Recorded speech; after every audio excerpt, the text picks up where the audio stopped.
안녕하십니까. 노동 관련 문제를 말랑말랑하게 풀어보는 삼김쇼 시작하도록 하겠습니다. 오늘은 지난 3월 9일 날 대통령 선거 결과를 가지고 윤석열 당선인의 노동 공약을 분석하고 풀어보는 시간 가져보도록 하겠습니다.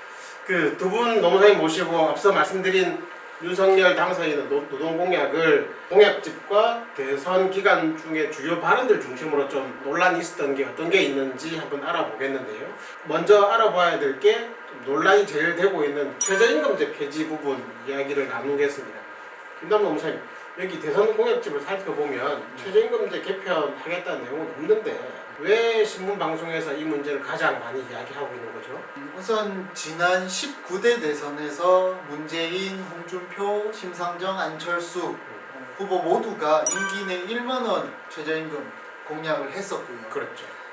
그런데 22년 올해 최저임금은 9,160원입니다. 이번 공약집을 살펴보면 최저임금제를 개편하겠다는 내용이 이렇게 명시적으로 적혀 있진 않아요. 하지만 윤석열 당선인이 대선 과정에서 이제 발언한 방송 자료를 보면 최저임금을 지역이랑 업종이랑 뭐 각가지 기준을 만들어서 차등 적용하는 방식으로 개편을 해보겠다는 얘기를 한 적이 있어요. 물가가 지역마다 이렇게 다르니까 최저임금을 따로 적용할 필요가 있지 않냐는 내용을 유세 현장에서 뭐라 했냐면 최저임금을 200만 원으로 잡으면 150만원, 170만원 받고도 일을 하겠다는 사람들은 왜 일을 못해야 되냐 이런 문제 제기를 했고요. 네. 200만원을 못 주는 사업자는 그럼 결국 사업을 접으라는 얘기냐 뭐 이런 의미로 발언을 하기도 했습니다. 그러면 그게 제조업, 농업업 이렇게 나누거나 아니면 서울, 광주, 창원 이렇게 지역에 차등을 주자 이렇게 추진하는 건가요? 노무사님, 이게 최저임금제 개편 이게 가능할 거라고 보이시나요? 네, 일단 최저임금법 제4조 1항을 보시면 최저임금은 근로자의 생계비, 유사 근로자의 임금, 노동 생산성 및 소득 배분율 등을 고려하여 정한다. 이 경우 사업의 종류별로 구분해서 정할 수는 있다고는 명시하고 있습니다. 사업의 종류라고 하는 게 이게 농업, 제조업 이런 사업인가요? 네, 뭐 아마도 그런 것 같고요. 네. 그러면 이를 근거로 본다라면은 최저임금제 개편은 충분히 가능할 것으로 보이고요. 사실 2021년 최저임금위원회에서 최저임금의 차등 적용 문제에 대한 논의가 있어 왔습니다. 그리고 이미 이와 관련된 법들이 국회에 다수 계류가 되어 있습니다.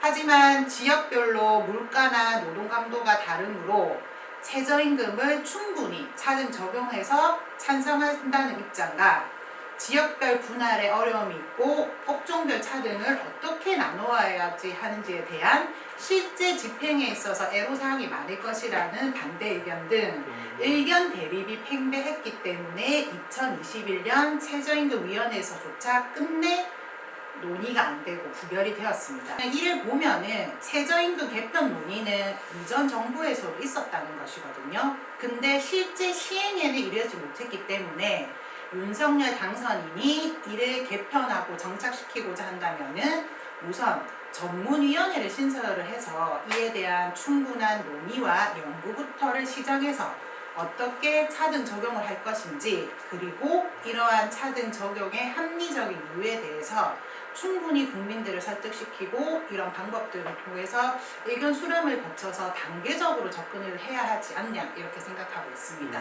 이거는 제 개인적인 생각인데 우리나라 같은 경우에는 수도권 등에 인구가 집중되어 있다 보니 지역별 차등 적용보다는 산업별 차등 적용부터 이제 긍정적으로 논의를 해보면 어떨까 이런 개인적인 생각은 하고 있습니다. 새 정부 들어서 최저임금 개편에 대한 강한 의지가 있는 반면에 최저임금위원회는 정계와 재계 이런 정치적 격돌이 좀 예상되는 지점인 것 같고요. 그리고 최저임금위원회 공익위원이 어떻게 선정이 되느냐를 중심적으로 체크를 해봐야 될 지점인 것 같네요. 혹시 개편안에 찬성하는 입장이신가요? 네, 저는 조금은 이런 최저임금이 매년 나올 때마다 너무나 많은 문제들이 계속 나오고 뭐 근로자든 사업주들 양쪽을 다 만족시킬 수는 없지만 산업별에 있어서는 조금 차등 적용이 필요하지 않느냐라는 제 개인적인 생각입니다. 저는 아직 제 생각을 정립하지 못한 상황입니다. 여러 한번- 가지 의견들이 있겠죠. 그렇죠. 20대 대통령이 어떻게 진행하는지 저희도 한번 잘 지켜봐야 될 것 같습니다.